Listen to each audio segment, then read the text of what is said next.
Hi, welcome back to Iggy's Toy Parade and Soldier Review. This is your host, Iggy. Yay.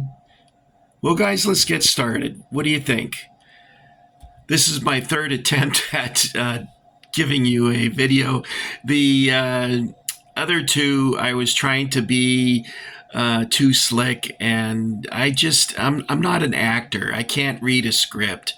And so it just came off sounding kind of weird. And then I got distracted and started talking about the Three Stooges, and it was off and running.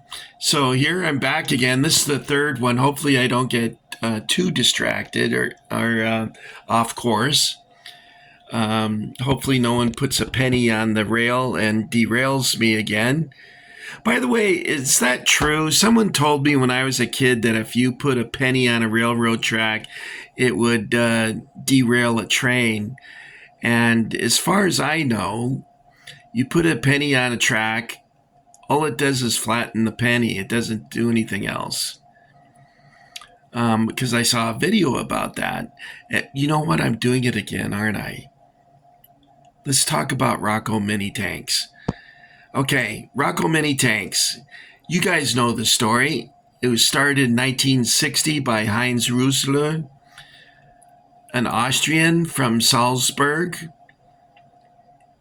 And the popularity of these vehicles, which are in 187 scale or HO, was quite a bit overseas. They exported many of their manufactured items to America, and they became quite popular with not only train enthusiasts but also with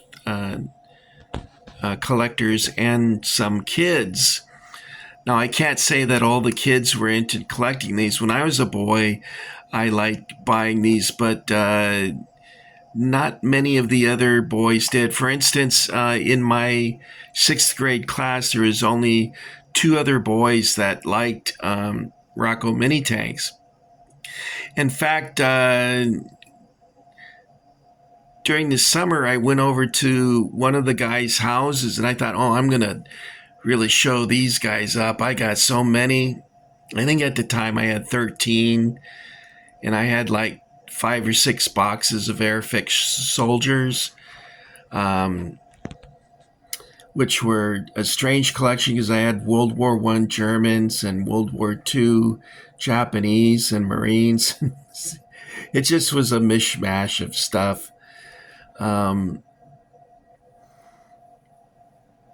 Anyway, I got over there, and those guys had everything. And one of the guys, I think his name was Mark Loy, he was a really nice kid. I never saw him again after this, by the way. I hope I didn't say something, but I never saw those guys again. Anyway, I'm just being distracted again. This vehicle here, I wanted it so badly, and Mark Loy had this. And it's the Honest John rocket. Well, in German, I guess it's called a Feldkrachtenwerfer. Feldkrachtenwerfer. And that, I guess, means field rocket launcher. And this is a post-war vehicle. It was a truck that had a special launching ramp attached to the back. And this would be raised up so that it would be like this, or maybe like this. And they would launch it right on this little truck. I was thinking the German V2 project would have been more successful if they had movable launching ramps such as this truck, because the Allies could find where they were launching the rockets from, and they bombed them. And so the Germans built this really elaborate, huge bunker in France to launch their rockets from. And the Allies came and they bombed the front slope of where the structure was, and it caved over just enough that it became useless. They couldn't fire rockets out of it anymore. So they spent a great deal of money and time and labor on something that the Allies knocked out with one bombing raid. Anyway, I wanted this really badly, and I finally got it.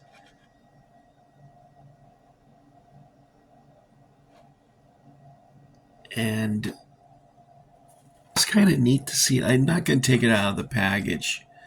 But there's another vehicle up here that I really wanted that Mark had. And it's this one here. It's a bridge layer tank.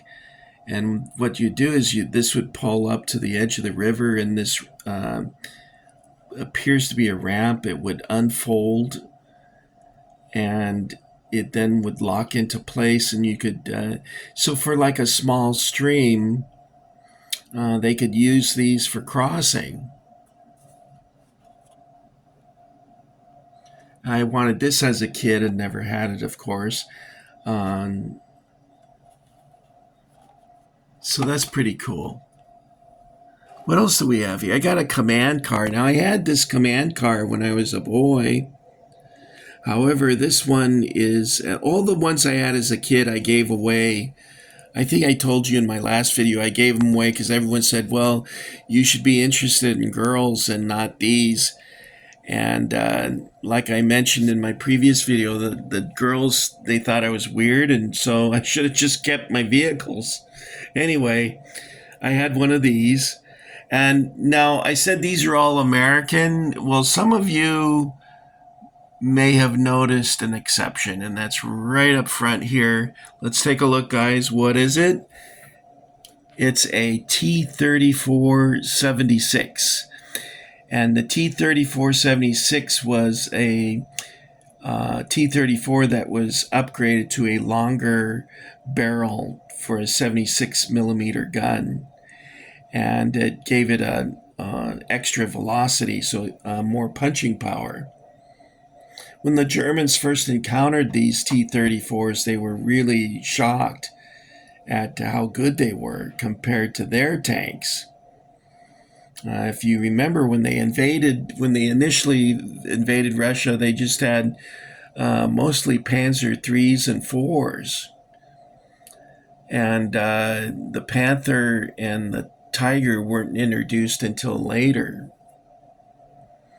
I think the Tiger and Panther first showed up at, in Tunisia, the Tiger made its first appearance, and then the Panther at the Battle of Kursk.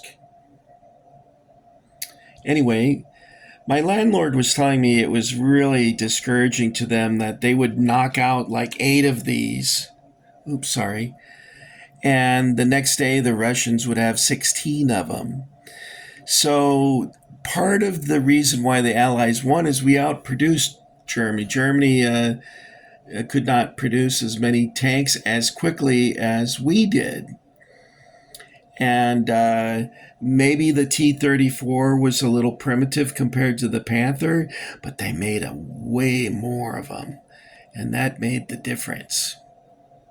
Okay, let's take a look. These, of course, are really early packaging. See, it doesn't even have the envelope. Later packages had an envelope. Some of you might wonder, well, what happened to Roco MiniTanks? In 2005, they went bankrupt, and the company that owned the loan, I guess, took over in 2005, and then in 2007 they divested Roco MiniTanks from Roco, and Roco now just makes HO trains. And I was looking at HO trains by Roco online, and they're mostly European models, but they're really cool. They kind of look like they look like buses on rails, but they're really awesome. I like them. That's one thing I really like about Europe, is they got a really fantastic transportation system. We don't have that here in the States. Some cities have tried to bring them in, but the crime is so bad that nobody wants to ride it. Let's see. Oh, over here we have an M60A1, and it does not look like an M60A1 to me. The turret looks wrong.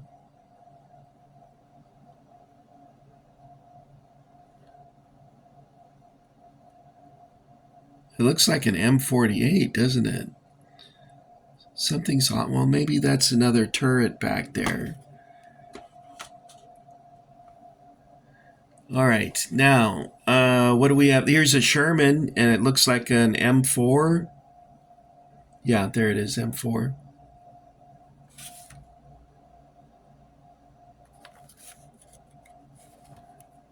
This shows here I bought this back in 1989.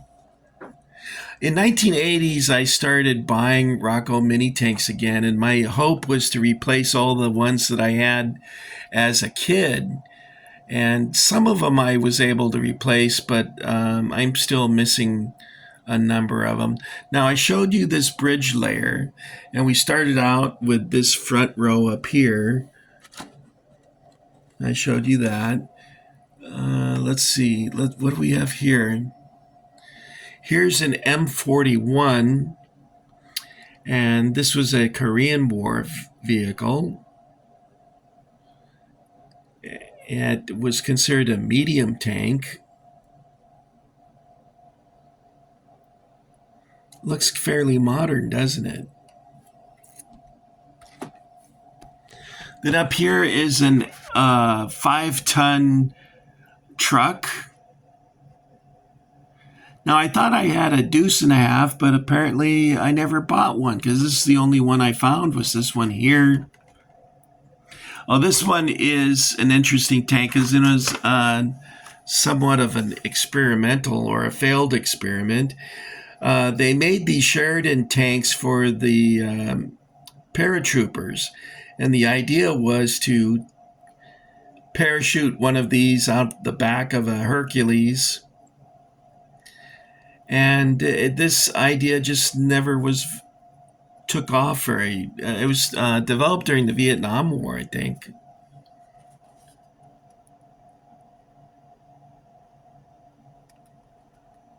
Does it give a year? I don't see it.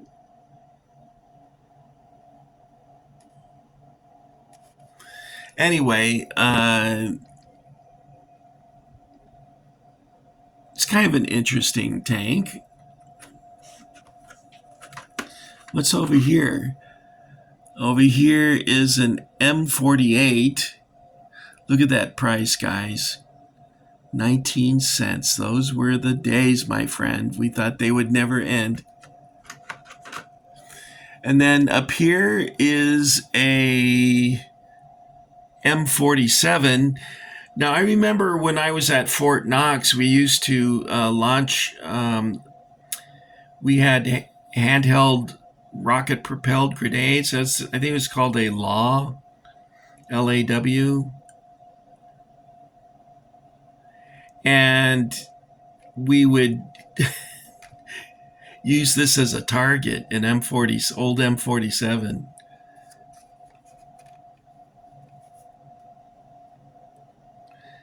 Had an extended rear to the turret there. Okay, what else is up here? Here's a Jeep.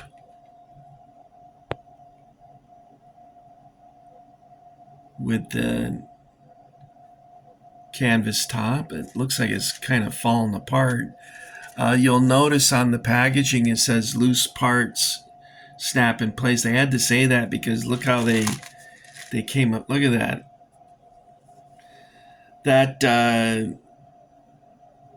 I think that hook right there is to catch wire.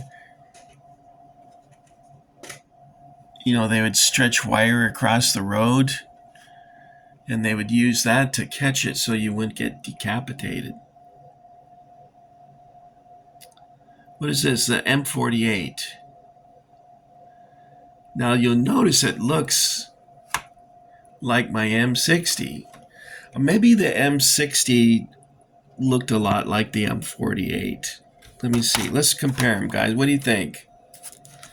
This is the M48. Sorry about the light reflection on the plastic.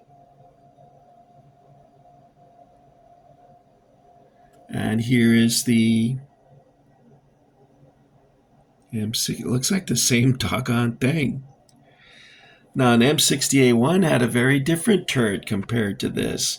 However, the rest of it does look like an M60A1. I thought I had an M60A1 up here somewhere. I guess not.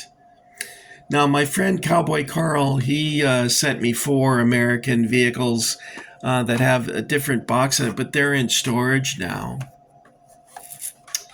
Okay, so that's all I got from you. I can tell I'm tired because I'm not, my brain isn't working too good here. I always think that the early packaging is kind of cool. I guess if you collect Roco, you probably like these early packaging. It's kind of neat. These are Herpa up here, so these would be post 2007. It looks like the bridge was based off of an M48.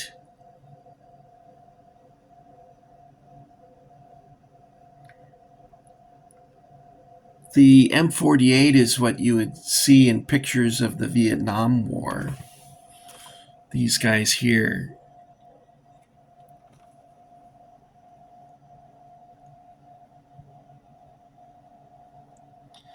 All right, guys, that's all I've got for you. I want to thank you this time for coming along and getting Iggy with it again. And I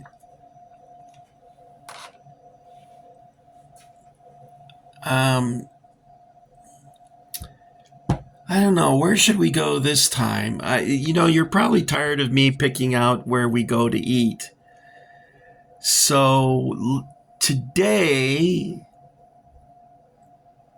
you know what? There's a few guys in Germany that watch.